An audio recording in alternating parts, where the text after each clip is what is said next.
को पीछे से मारा गया खंजर कहा था। उसने अपनी रैलियों में इस संधि का खूब इस्तेमाल किया। उसने जर्मन जनता से कहा, यह संधि कोई समझौता नहीं बल्कि जर्मनी का अपमान है।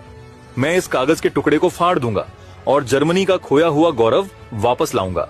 हिटलर के पास लोगों को अपनी बातों से सम्मोहित करने की गजब की कला थी।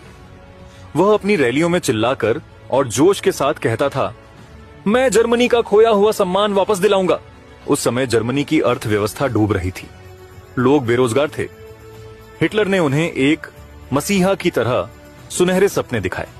हिटलर ने जर्मन वर्कर्स पार्टी में शामिल होकर उसका नाम बदलकर नाजी NSDAP पार्टी कर दिया।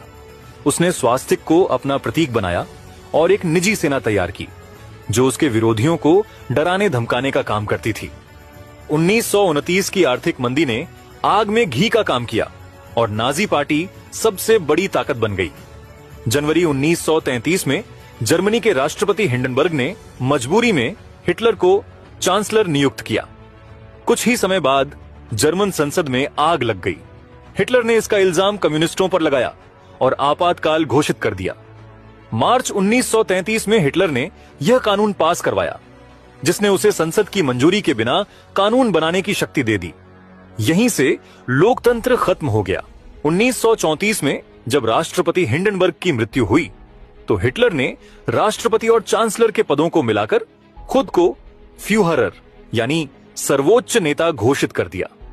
उसने सेना को संविधान के बजाय अपनी व्यक्तिगत वफादारी की शपथ दिलाई। अब कोई उसे चुनौती देने वाला नहीं बचा था।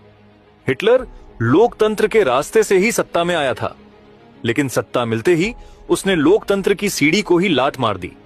उसने लोगों की मजबूरी और गुस्से का फायदा उठाकर खुद को